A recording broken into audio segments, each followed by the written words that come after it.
Many people believe the role of an expert or consultant is to come in and tell people how to solve their problems. And unfortunately, many consultants think this way too. This might be why consulting has such a bad reputation. So if telling people how to solve their problem is not the answer, how should consultants go about doing their job? You can't plug a USB in their head like in the Matrix and download Kung Fu. You've got to get them to own it. So you have to do it through questions and insight just at the right time and giving them insight, but also making sure that there's action. Insight without action means nothing. Early on, I would have thought, great, we've delivered the insight. They've had the ha-ha moment. Great, the work is done. But it's just the beginning. Garin Rouch is an organization development expert with over 25 years of experience working with leaders and teams to unlock the barriers that prevent higher performance. What he's learned in that time is the best solutions come from within those organizations by the people closest to the problems and tapping into their sense of agency and ownership to develop and implement solutions. Organization development shouldn't be just the exclusive domain of practitioners.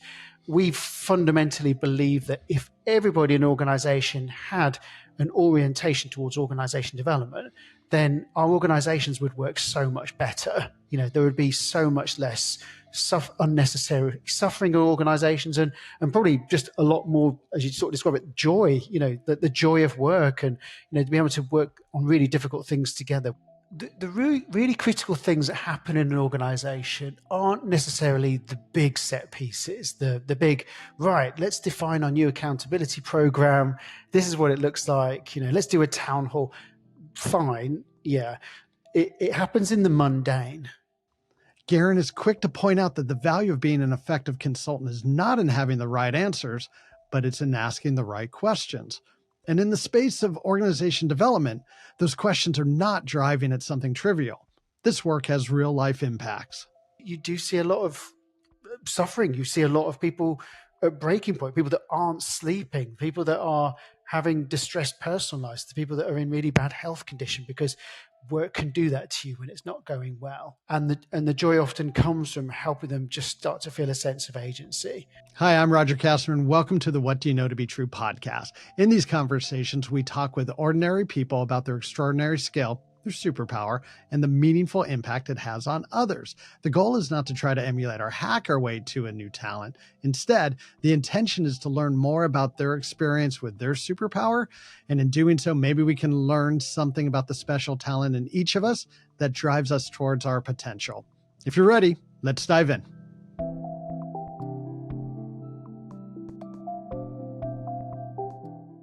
Hey, Garin, thank you for joining me today. It's great to be here with you. It's great to be here again. Thank you. I know you to be an organization development practitioner, an entrepreneur, an author, a leader of an OrgDev community in London, and you're the co-host of the OrgDev Podcast with your colleague, Dani Bacon.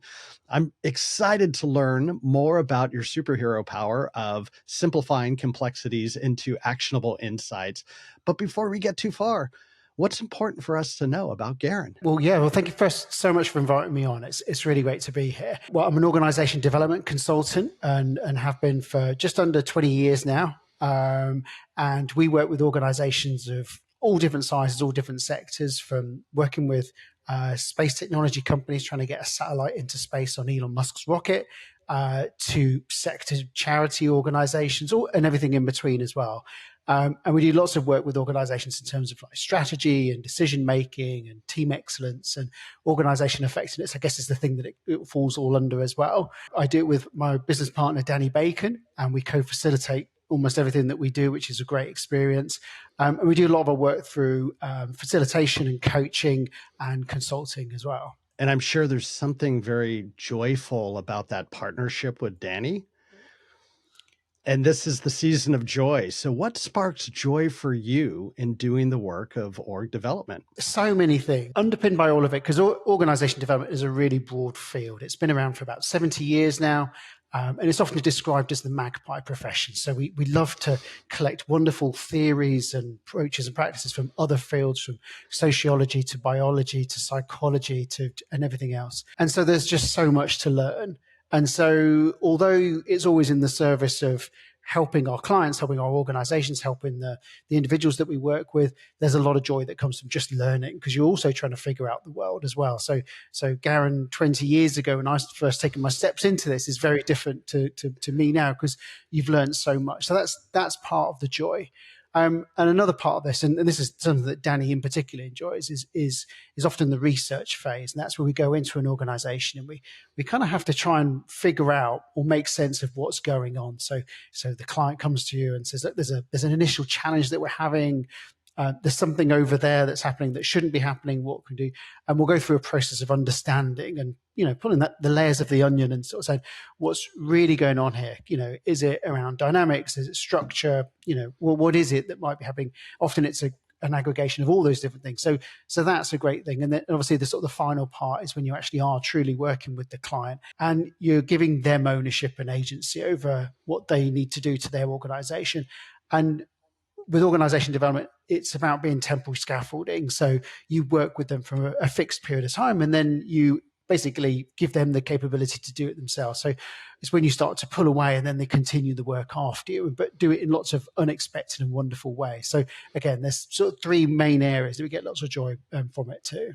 And I love what you just said about ultimately the client owns the problem and the solution. So if they're not involved in helping us design and implement those solutions, it's not going to be sustainable.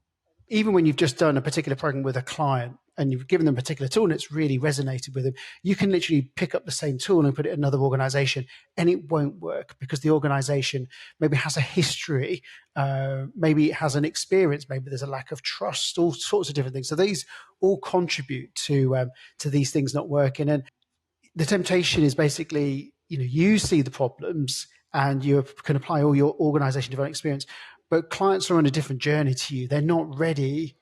It's almost like, drinking from a fire hydrant. You can give them so much input, but what is reasonably possible? And, our clients have such different mental models of the world to us.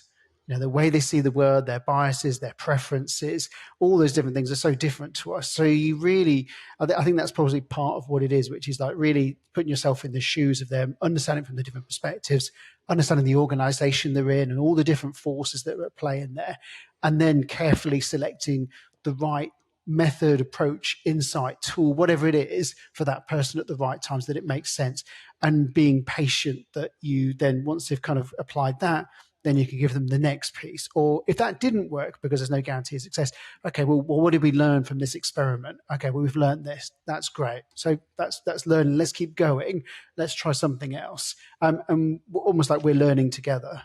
The younger Roger, some of the firms I worked with or teams I worked on, we were always looking for that A+ solution. It was almost like a science fair. We're looking for the A+ solution for a client, and didn't spend the time to realize, the client could only handle a C+ solution. Yet we're so excited about what we do when we dig into the neurobiology and the latest trends and the stuff that the grandfathers of OD and the shoulders that we stand upon. How do we bring that in? And pretty soon we've cooked like a 14-course meal, and the client just wants a sandwich.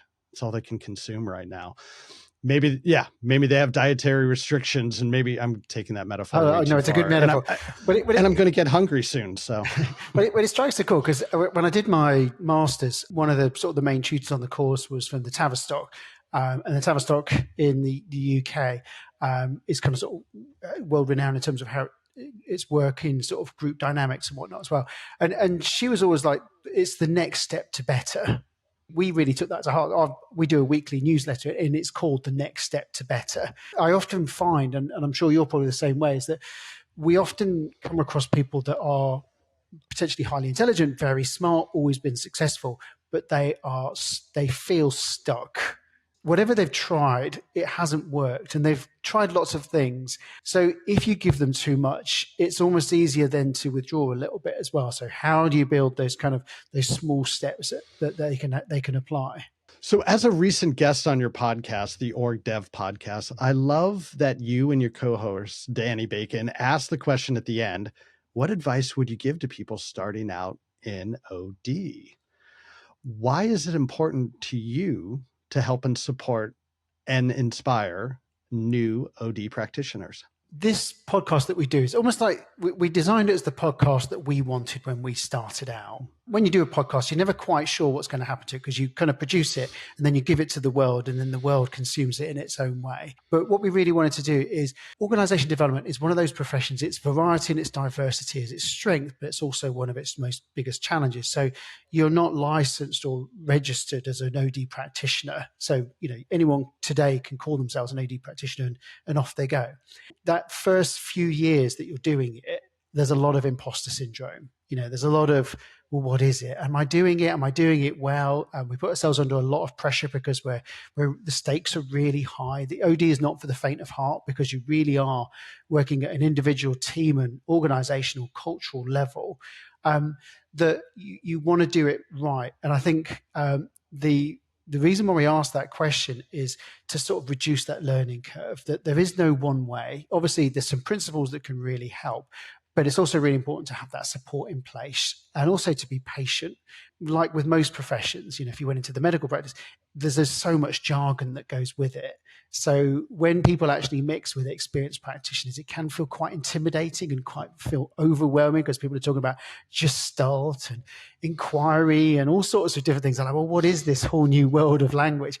And so what it is just basically, so how can we get started in a way that makes it open to more? And also the organization development shouldn't be just the exclusive domain of practitioners. We fundamentally believe that if everybody in an organization had an orientation towards organization development, then our organizations would work so much better. There would be so much less unnecessary suffering in organizations and probably just a lot more, as you sort of describe it, joy, the joy of work and, to be able to work on really difficult things together with a very diverse group of people. Not only would there be more joy, but I think, and this might be sounding a little self-serving, but I think we would agree that most organizations, and the research supports this, would be higher performing if there was a better understanding of the human part of human systems. So what or who inspired you to have this superpower of simplifying complexities into actionable insights? I'd always been curious and done lots of learning throughout. But there was a particular kind of trigger that sort of inspired me to then go and on a bit of a journey to, develop new skills. And from there came the discovery of organization development, and then the ability to actually use this consistently as part of my work as well. In my sort of mid to late 20s, I was headhunted to go and work for an organization. And this organization was on a sort of a growth spurt, and they'd sort of brought 3 different organizations together.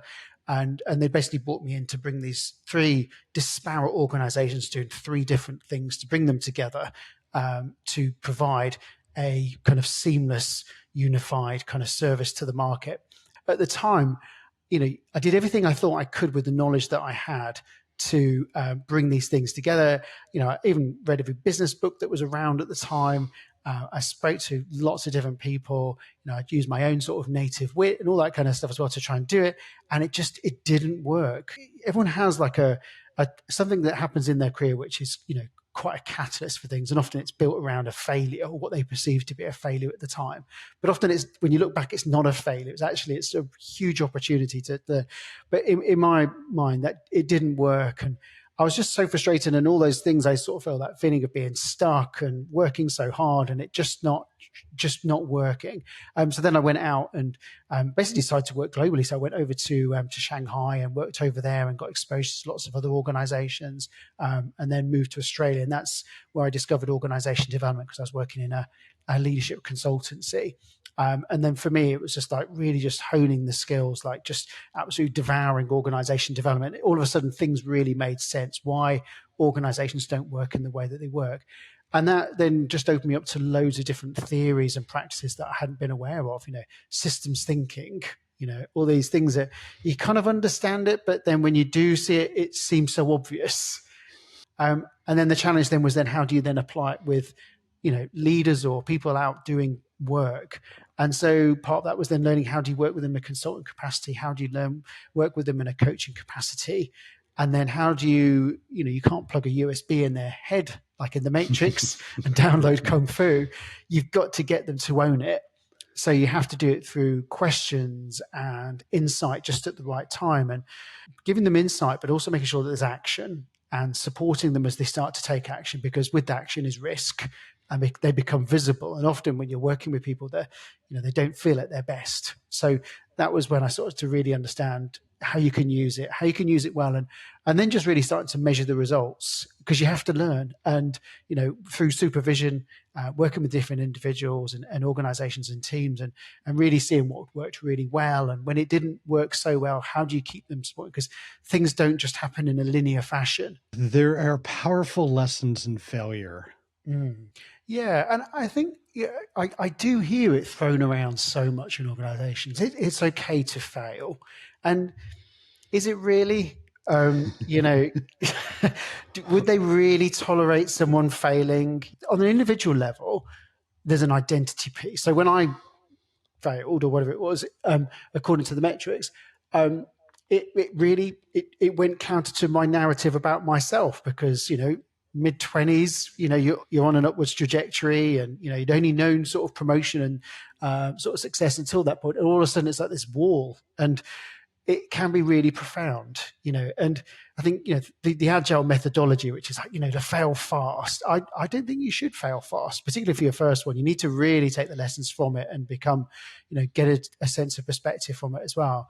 The other thing that also makes failure really difficult in organizations is it's part of the human condition that we love to scapegoat. Organizations love to do it. It helps us process trauma. It makes it easier for us. So what do you do with that? And how do you create an environment where people actually are aware of the dangers or the pitfalls of scapegoating, and what it actually does to individuals, and how it can then basically, okay, they may make it through it, but it does an thing afterwards. They were a little bit more reticent. They're not quite so bold. So, you can definitely create organization cultures that do that, but it takes a lot of work. You can't just say empty rhetoric, saying it's safe to fail. You've really, as a leader, you've got to prove that it is okay. And also putting some boundaries around people. So when the failure comes, that it's almost like a managed failure. It's really handheld through it, rather than just allowing them to. A lot of organizations don't do that. Like, people just do what they do, and their role expands, and it's kind of sort of not guilty until apprehended. And so when the failure comes, it's quite unmanaged, isn't it? They become a lot easier when you do define them, when you do define what accountability looks like, when you do define clarity in what you do versus what I do, and where are the handoffs, and where do we have opportunities to make decisions, and maybe make them differently than we've done it before. When we actually define processes, procedures, behaviors, terms, life becomes easier, work becomes easier, flow becomes easier. Yeah. The really critical things that happen in an organization aren't necessarily the big set pieces, the big, right, let's define our new accountability program. This is what it looks like. Let's do a town hall. Fine. Yeah. It happens in the mundane. I think Peter Fuda, an Australian consultant, he sort of says expectations fall into a third, which I sort of I quite like as a heuristic. So a third of expectations are really clear and understood. So you understand what I want from you, and vice versa. We've said it's really clear. A third of expectations are kind of they're conscious, but they're basically not explained. So I kind of know what I want from you, but either I shouldn't have to tell you because you're a professional, you should know, or I'm not going to tell you because you really don't want to know that. Like, I'm thinking, I just don't want you to mess up like the last person or whatever. And a third of expectations are unarticulated and unconscious. So I generally don't know what I want until I see it, and then you present me with the thing, and then I'm really disappointed. And again, that if you wind the clock back with a lot of conflict or breakdowns due to accountability, it's often due to that piece there, where people haven't sat down and really articulated what does that accountability look like? What is it that I really want here? What is it that we need to create together? And that can prevent a lot of things. I think OD work used really well. It's often, it's brought in too late a lot of the time. It's brought in because generally OD people are quite good at solving crises and problems and, taking the temperature down and going back to first principles. But it's actually a much better preventative tool. to actually put the foundations down, to get people talking, to agree expectations up front, to, for people to kick the tires on things up front and really stress test things and put the right structures in place. That's when you get OD at its best to help organizations. So well said. And I love the idea of expectations falling into thirds. If my math is correct, 66% of expectations will be disappointments. Yeah. And what a waste of human energy. Right. We're setting ourselves up for disappointment by not articulating expectations. And it is unfair to try to hold someone accountable for something you haven't articulated as an expectation. Go back to the sort of the superpower. That is about getting people to, a lot of people, it's very easy to think in black and white terms in organizations, even sort of them and us and, all those kind of things.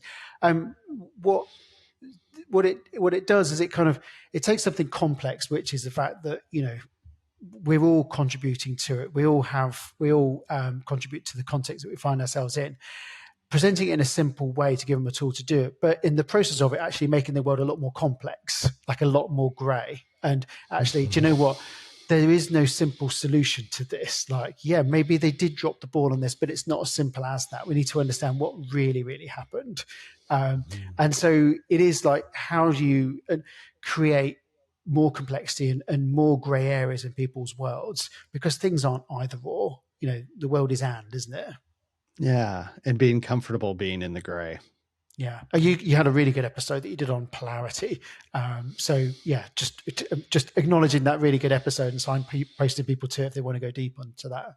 Yeah, Asla Aker, the guest, is, every conversation I have with her is amazing when she talks about polarity management, and it just intrigues me so much to understand.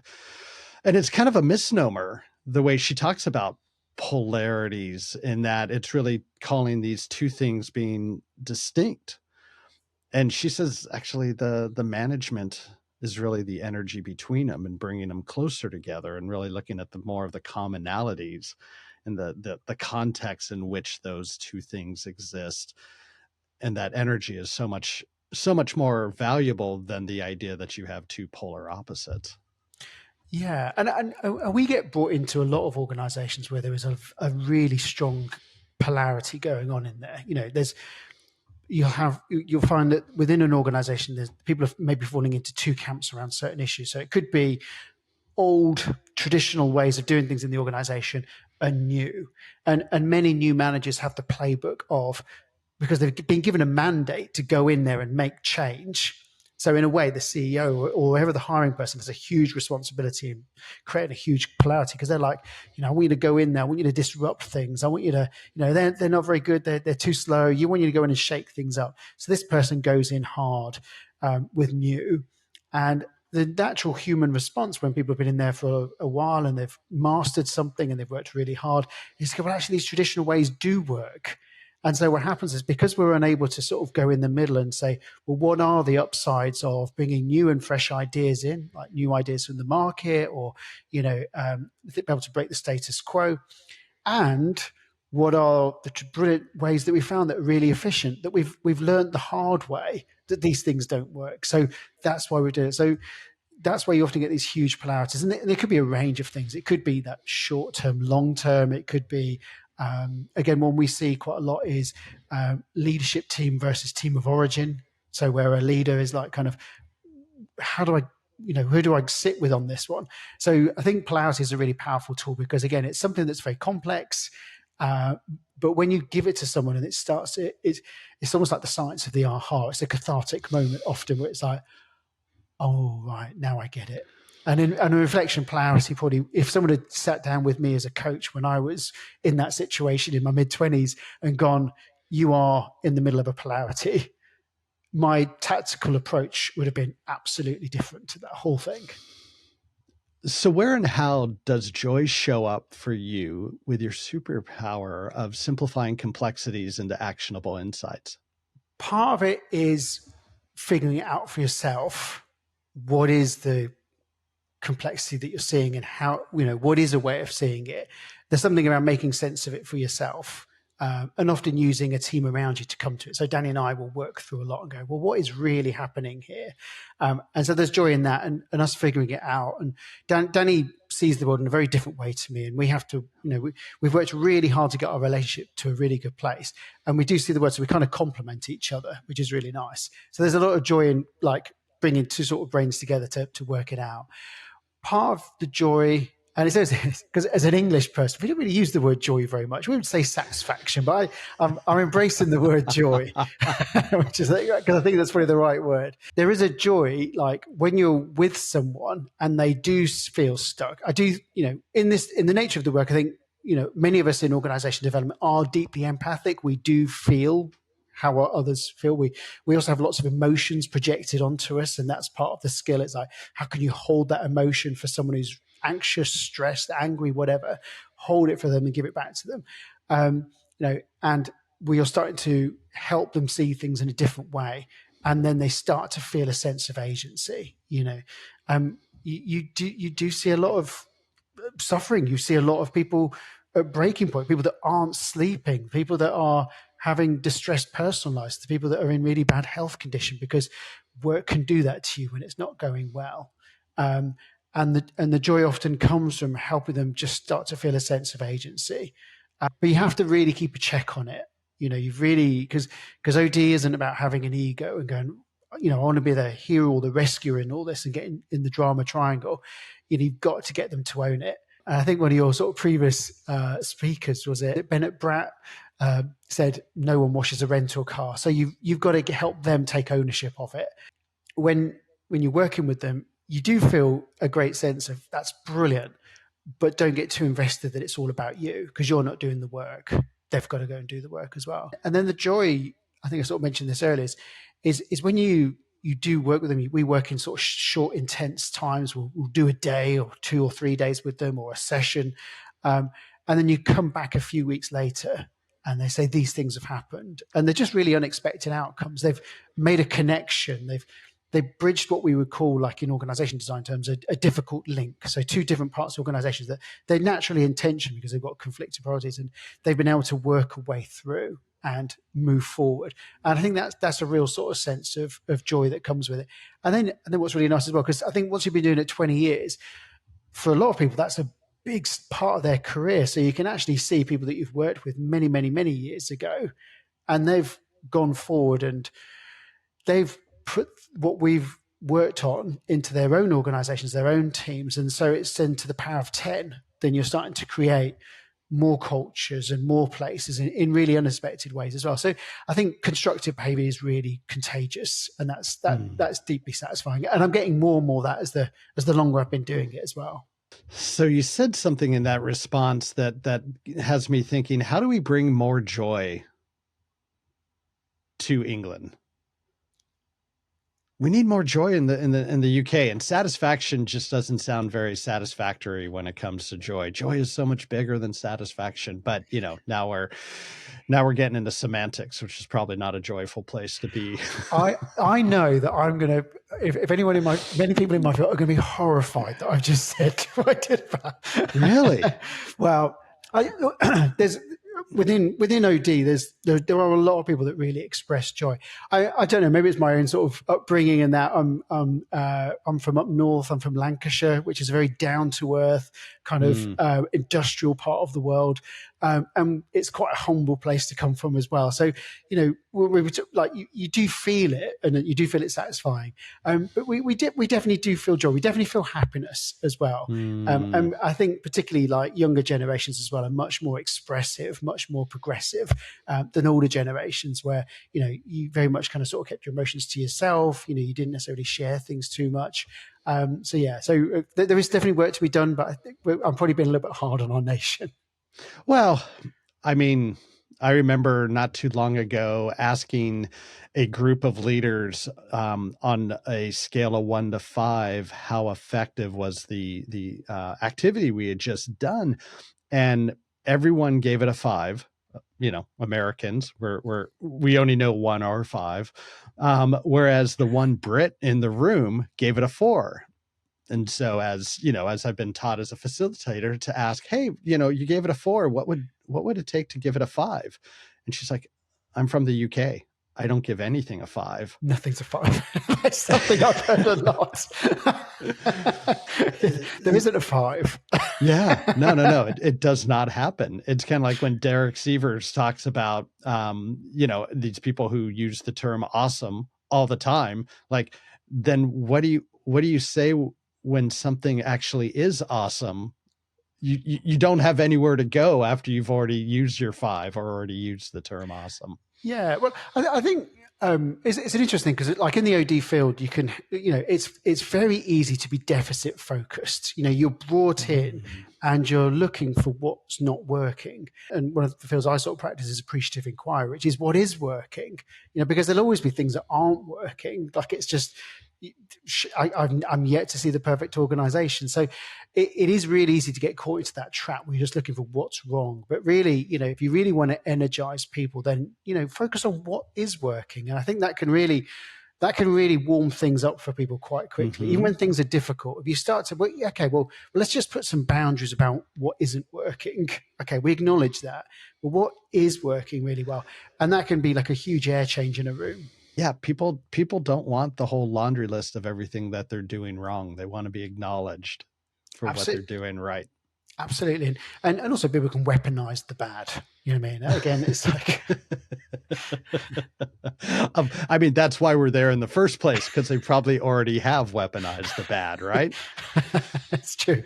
But I think you're touching on a really important bit. Whatever account someone's given you an organization, because people generally call us in when there's a challenge.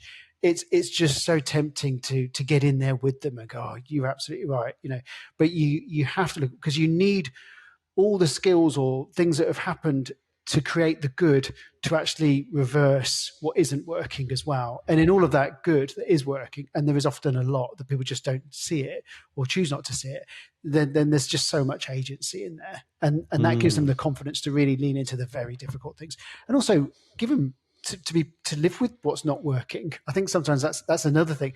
We have to be able to live with what's not working. Yeah, I love how you connect the acknowledging the good as a way of sort of trying to ramp up and tap into agency. You've done it before. Now we're going to focus over here. And you can bring those same skills and same capabilities and relationships that you did to create the goodness here. Now it's time to apply it to this area. The other thing that you learn is in organizations that they're generally full of people with good intent. Like, very rarely when you go back is someone actually intentionally trying to destroy company value. It very rarely happens, except when people feel exceptionally wrong or whatever reason. So you have to wind the clock back with people's relationships and say, well, when it was going well, or getting to look at it from another perspective about why someone has done what they've done, that they haven't done it as a malevolent thing and they're not their nemesis, that we really do need to try and recalibrate these relationships. So I think going back into the good really helps as well, and taking that back to a time when they did have that respect and they did like them as well. And that can really help. That's a huge part of our job as well. We tell ourselves stories about why we think, why Garin is doing that and he's trying to sabotage me and yada, yada, yada, when it's furthest from the truth. So being able to get people to not only share their stories, but then to share the times when we have been able to work together to rewrite that story of what happened and then co-author a story of what could be, feels powerful. Yeah. And an angle that we often take. So you've got two people that might be having a real difficulty. And when a thing happens and they've invented or created a narrative around it, like, they don't go to each other to make sense of what's just happened. Can I just check? I'm thinking this. Is this what's really happening? That very rarely happens unless there's a level of maturity or safety there. And that's where we work to get clients to. What they'll have to do is they'll have to go off and talk to person C over here and say, oh, you won't believe what they've done this time. And this person C doesn't realize what an intrinsic part of the issue they are, because they have the ability to actually pathologize the problem so badly. By allowing that person to talk unfiltered and not challenge them or, get them to take another perspective, they actually create a huge divide in an organization. So we try and make it as three-dimensional as possible. So it's actually, if you're, this is almost like bystander effect, like you have a responsibility to challenge them and to help facilitate them back into there so they can work it through as well. So again, that's another drive about why these things happen and why they start to then have camps. And it becomes kind of sort of self-fulfilling, because the more they talk about it, the stronger they feel, the more distance there is between this person as well. When you think of joy or satisfaction as an outcome of using your superhero power, do you also think of joy as a motivator to employ your superhero power, or do you think of it just as an outcome? Even after like doing it for nearly 20 years, you know how it's going to feel afterwards. But I do think that there's a lot of performance anxiety that comes into it as well. And the anxiety, I think I've sort of learned to embrace through this, which is like, as you're trying to put it together, as you're trying to do the research, and often these things are quite time limited, the anxieties with it, but there's actually a kind of joy in there as well, which is like kind of like, I know this is going to be hard. I know we're going to have to really work hard to get this right. And then having a battle saying, look, it doesn't have to be perfect. We have no control over how they're going to consume this. There's only so much we can do. So all of those things is just starting to really enjoy the process of actually, research at speed, engaging with the stakeholders, getting buy-in, making sure that people feel a sense of ownership, all those kind of things. Before, it would have filled me with, it would have been a really turbulent few weeks just because it was a fast job. Now I've come to really enjoy it, just to get on the ride and just know, and also just to be in the room and know whatever anyone comes up, even if it's, not necessarily what you anticipated it to be, and they might even challenge you really hard, that's okay, because that's the system talking to you, and you need to listen to the system, and that's really important data. And often those sessions where you do something and someone just like, there's a thing that happens, and it goes against what you'd sort of planned. Those are the really big moments. Those are the big moments when you really earn your money and you're going, right, okay, this just happened. Yeah, I love those moments where, say, it's a 2-day workshop, or even a workshop where you have a break. And in that break, the client or maybe your colleague comes up to you and they're wide-eyed and they're scared because something just happened that blew up your agenda for what happens next. And there is a little bit of like, I love how you said, enjoy the ride, like riding the OD dragon. This is going to be like, this is where the energy is taking us. This is where we need to go. We need to dive into this issue because this is the thing the group wants to talk about, not the thing that maybe the client told us that we need to talk about, or the thing that we discovered in our early interviews. There's something in the room that needs to be addressed. It's flashing red. It's, the breaking news. And that's where we're actually going to make a difference. Now, sometimes it could just be someone coming from out of left field, out of the blue, with an outlier issue that doesn't land with anyone else, and we need to be able to discern that. But we can tell, like you can tell the energy in the room when everyone agrees, like, oh yeah, we need to talk about this. And I love that, having to dance in the moment to address that need. Yeah, and I think, sometimes you just have mental models in your mind, so sort of things. And I think I'm going to misquote, but I think, is it Mataruna? They came up with the domains model, which is like, it's the domain, you're kind of tending to 3 domains at the same time in the room. And this is why sort of experience helps you as an OD practitioner, because you're trying to focus on content and process. Like, you're trying to give them content so that they can then take what they've got and deliver and do something with it. But you're also managing a process, or steering a process, or facilitating a process. And there's kind of 3 domains that you're tending to. So that you've got the domain of production, which is the delivery bit. Like, you're trying to deliver an outcome. You've got the domain of exploration, which is you're trying to explore what's going on. And then you've got the domain of aesthetics, which is, what does it look like? What's the experience? And you'll have sessions where you're really focused on, you're exploring what's going on. And these are not pretty sessions. These are ugly sessions, like where we're not quite sure how to go on. Like, we're stuck. but we're starting to identify patterns and we've gone off the track. And often those are the big things that sort of release you. So I think those are sometimes where you deliver the big breakthrough moments in the room. And I think, there's been quite a few times where, I've come out going, oh my gosh, that was really tough. But it's delivered change because it can't go back. They can't go back now. Things have been said in a way that have been really constructive, but you can't go back because it's been said now. And those are the kind of things you're kind of working with. Yeah, that toothpaste is not going back in the tube. That's a great metaphor. So what do you know to be true about simplifying complexities into actionable insights? Insight without action means nothing. Early on, I would have thought, great, we've delivered the insight. They've had the ha-ha moment. Great, the work is done. But it's just the beginning. Because again, the toothpaste is out of the tube now. You can't go back, but you need to give people a sense of agency that they can do it. So it's really important to balance it, to make sure that, and also the word action sometimes can feel a bit strong. It's almost like experiment.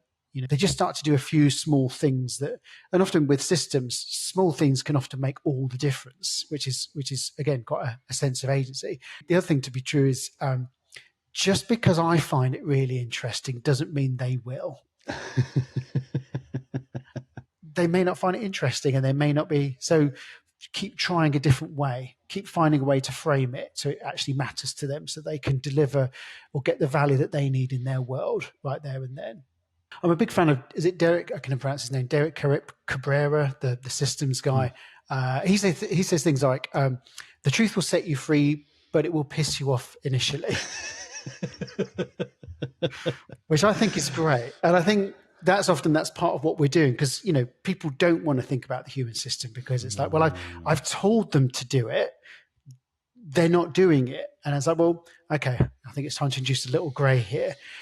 And that reality that they need to learn to love can be really hard. And again, another thing that Derek Cabrera says, which is like, reality will teach you a lesson and it will keep teaching you a lesson if you don't learn it the first time. And so you have to help people to understand the human systems. But again, there's a variety of reasons why they don't want to learn because they don't feel confident. We work with a lot of very, very technical people that find themselves in managerial positions. I think that's just a fact of organization life. We like to promote people that are technically capable, but we don't necessarily have career pathways for them. So we make them a manager. And therefore, these people aren't orientated to human systems. So they don't know where to begin. So again, that's another thing that organizations could do a lot more for their people is to resource them to take on these things. You were talking about leaders and the use of love in the office as a way of having, love for and affection for and care for the people that are under their charge.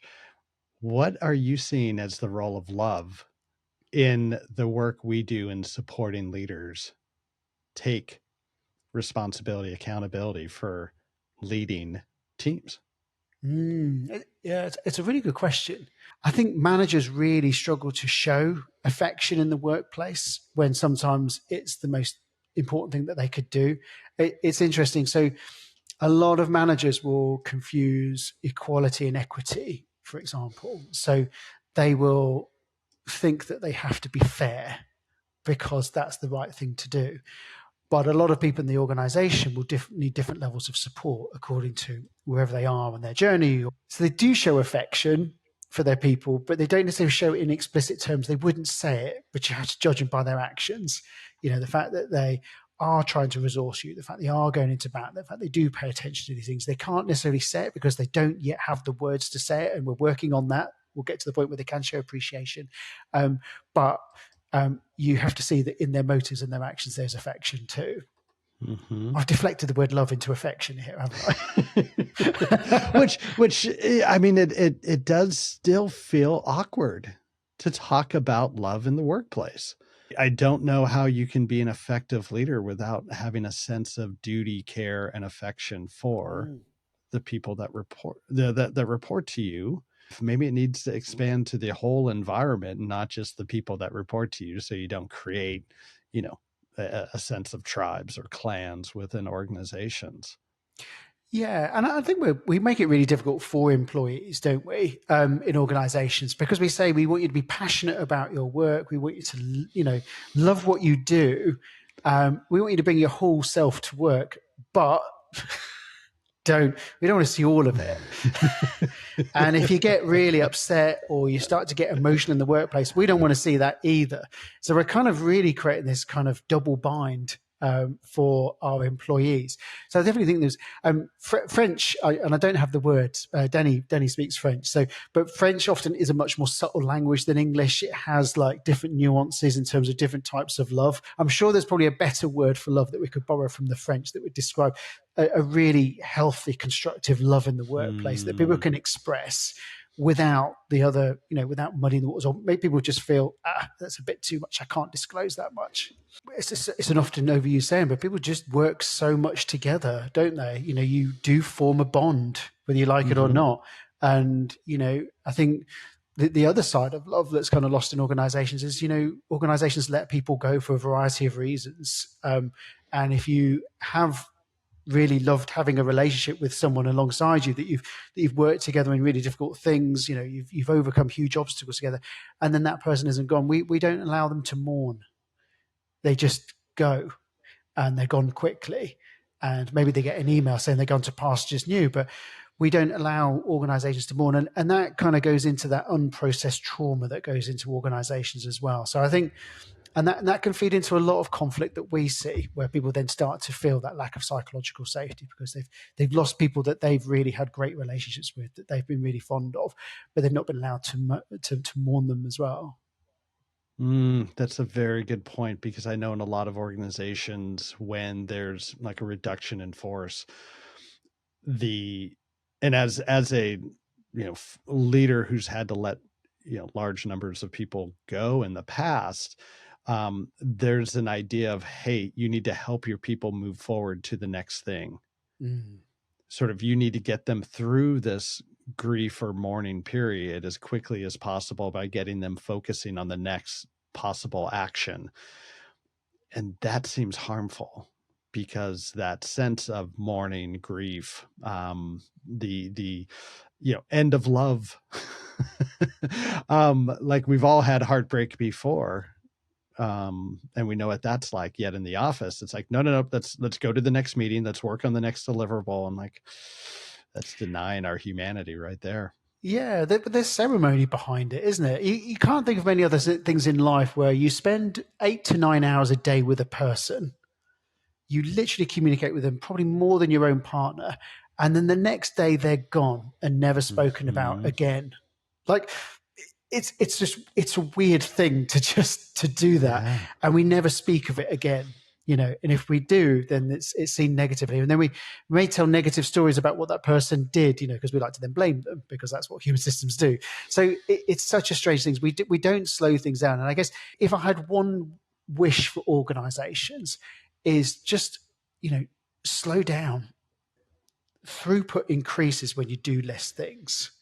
The reason why people go, let's go to the next thing, is because we just have this kind of narrative that, we must get so much done and be busy. But, if you don't slow down to mourn someone leaving, and we're not talking about, over theatrical, but just giving a chance for people to just acknowledge and have something symbolic, then that goes into the system and will manifest itself in all sorts of weird and wonderful ways that will really come back to damage the organization at a later stage. Okay, Garin, are you ready for the lightning round? Let's go for it. Okay. Fill in the blank. Simplifying complexities into actionable insights is a lifetime's work. Who in your life provides simplifying complexities into actionable insights for you? I've mentioned him a lot. Dani, my business partner, to really just go, have we looked at it from this angle? And that just really, really helps. Is there a practice or routine that helps you grow, nurture, or renew your ability to simplify complexity into actionable insights? Weirdly, it's exercise. Sometimes you just need to step away to get a sense of perspective. You're exposed to things as you're doing it. You go away, you go to the gym or go for a run, and then I'll often then have some insight and go, actually, I think I know what it is. The way it's been described to me is you're kind of throwing the problem to the subconscious, and you occupy the prefrontal cortex and what you're gonna be thinking about. But the subconscious continues to work on the problem. And that's where we have those like eureka moments, like when that brilliant idea shows up in the shower or on the run or whatever you're doing that's not focused on the problem. Yeah, the answer is very rarely, let's throw more hours at it. For very, very few things does that work. Mm-hmm. Is there a book or movie that you recently read or watched that you would recommend that has simplifying complexities into actionable insights as a theme? I've just recently read Polarity Intelligence. It was just a really nice, refreshing way of approaching polarities. It's two really lovely ladies that are practicing it in the medical field and how they're doing it. And it's just written in a really nice, clean way, which is exactly as it should be. Don't make it too complicated. And I really recommend The Ready, At Work with The Ready. It's a really good podcast that Rodney Evans and someone that we've had on the podcast called Sam Sperlin. And they're in the field that we're doing. They're knee deep in it, and they just have a really practical way of talking about it and making sense of it, and kind of labeling it in a way that makes it okay. Let's normalize it, and let's think about how we approach it. What is one thing that gets in your way of your superpower? Having too many thoughts about what it could be. So overcomplicating it, that's the kind of skill. So being very mindful of my energy, so I can feel energized by an idea of that would potentially be a good way of looking at it, and making sure that I don't get carried away with the energy, that it's grounded in where they are. It's going back to where they are. So it is quite a lot of sort of like, going back and being very aware of where I am and my energy levels. A guy called James Longwell that we interviewed from Google goes through a process of grounding himself. I think those things are really important.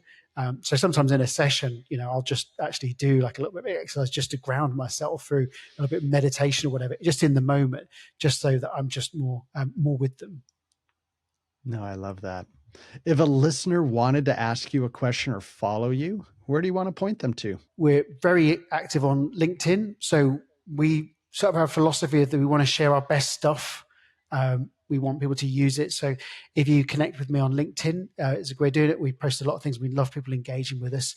And as you very kindly mentioned, we run the OrgDev Podcast. It's a podcast that we run. It's weekly. And we interview brilliant practitioners like yourself who are making meaningful and significant change in their organization. It's the OrgDev Podcast. And you can find it on YouTube or all the normal audio channels. Garin, thank you so much for being here, for sharing your superhero power of simplifying complexities into actionable insights. I loved so much of what you said, and I feel like we're going to have to continue the conversation because there's so many things I wanted to talk about to go deeper in. So thank you for your time, for your wisdom, and I'm looking forward to the next time we get to talk.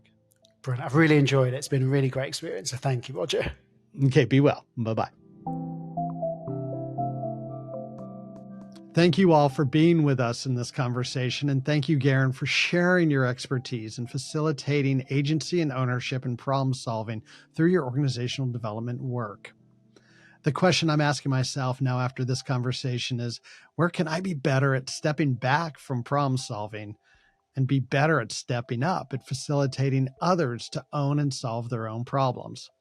What Do You Know to Be True is a Three Blue Pens production, and I'm your host, Roger Kastner. We are recording on the ancestral lands of the Duwamish and Suquamish people. To discover the ancestral lands of the indigenous people whose land you may be on, go to native-lands.ca. Okay, be well, my friends. Okay, my instinct is that we'll be faster than last time. Yep. One of the reasons why I stopped being a project manager, I'm not good at estimating time. Okay. I think no one is. It's just a case of you've learned the hard way. Well, you do interview great, smart, handsome, intelligent guests, and then there's me. But no, you were the criteria all the way down. They can't all be winners. I do like how you have the one plant. Kind of like my one plant. Have you seen the comedy Between Two Ferns? Yes. In like professional settings, people will say, "Hey, is that like between one fern?"